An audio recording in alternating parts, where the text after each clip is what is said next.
Friends, মোৰ channel অৰ্ণপূৰ্ণালৈ আপোনালোকক আটাইকে স্বাগতম জনাইছোঁ। মই আজি এটা নতুন ৰেচিপি লৈ আহিছোঁ। এইটো হৈছে ভোলেৰেনো কেনেকৈ মুৰ্গীৰ মাংস বনাই খাব পাৰি।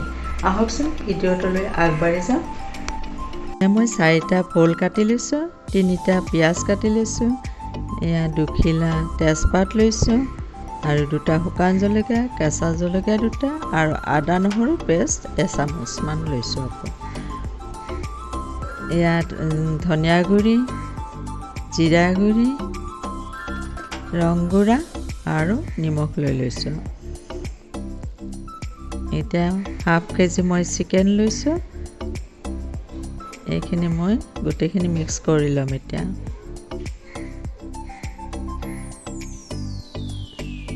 ইয়াতে অকণমান মিঠাতেল দি দিব, দি পেলাই এইখিনি ধুনীয়াকৈ মিক্স কৰি মেৰিনেট কৰি মই আধা ঘণ্টামান ফ্ৰিজত থৈ দিম।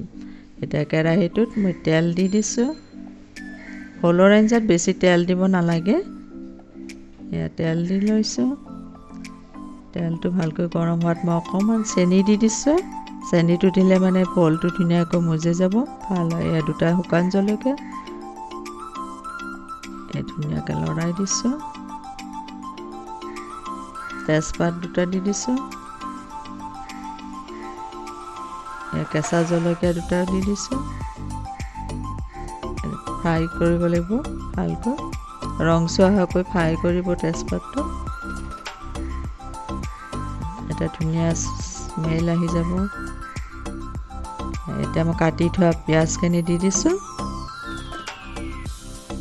আপোনালোকে বেছিকৈ বনালে পিঁয়াজৰ পৰিমাণটো বেছিকৈও দিব পাৰে, বেয়া নহয়, খাবলৈ ভালে হয়। কিন্তু পিঁয়াজটো মিহিকৈ কাটিব, তেতিয়া ভাল হৈ যাব।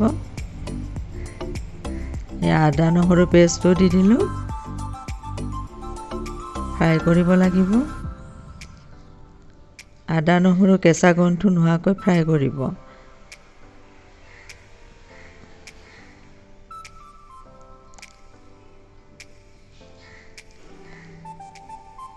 এতিয়া মজি গৈছে। এতিয়া মই কালাৰটোৰ কাৰণে অকণমান কাশ্মীৰী চিলি পাউডাৰ দি দিছোঁ। এচামুচমান দিলে হৈ যাব বা 2 চামুচ দি দিব। এইটো মানে পৰিমাণলৈ কথা। আপুনি 4টা ভোল নিদি আপুনি বেছি দিলে মানে পৰিমাণটো অকণমান বঢ়াই দিব। এতিয়া ধুনীয়াকৈ এইখিনি মিক্স কৰি ল'ব, ৰংচুৱা হোৱাকৈ মানে ফ্ৰাই কৰিব। এতিয়া মই এই মাংসখিনি দি দিছোঁ। ফ্ৰাই কৰিব লাগিব ভালকৈ।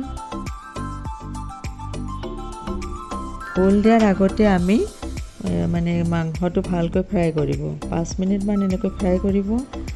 কাৰণ ভোল দিলে ইয়াতে মানে ভোলৰ পানীটো উঠি যাব, তেতিয়া মাংসটো ফ্ৰাই নহ'ব। এতিয়া ঢাকনি দি থৈছোঁ। ধুনীয়াকৈ মজি গৈছে বস্তুখিনি। পিঁয়াজ, আদা নহৰু মছলাখিনি ধুনীয়াকৈ মাংসৰ লগত লগ লাগি গৈছে। ভালকৈ ফ্ৰাই কৰি লৈহে আমি ভোলটো পিছত দি দিম।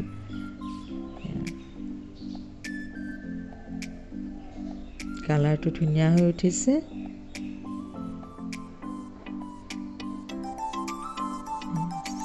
এতিয়া মই ইয়াতে ভোলখিনি কাটি থোৱা ভোলখিনি মই ইয়াতে দি দিম। এতিয়া ভোলটো কাটোতে সদায় তাৰ বাকলিটো গুচোৱাতে গ্ৰীণ ভাৱটো ৰাখি দিব, তেতিয়া মানে কালাৰটো ধুনীয়া হয়।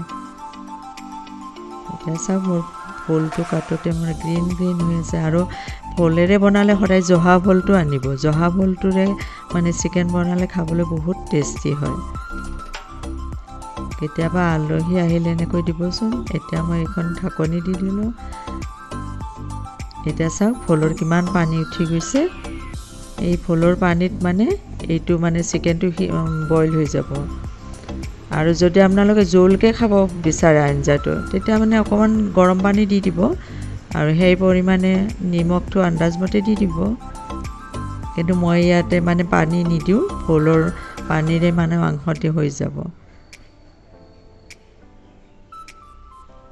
আকৌ মই ঢাকনি দি দিছোঁ।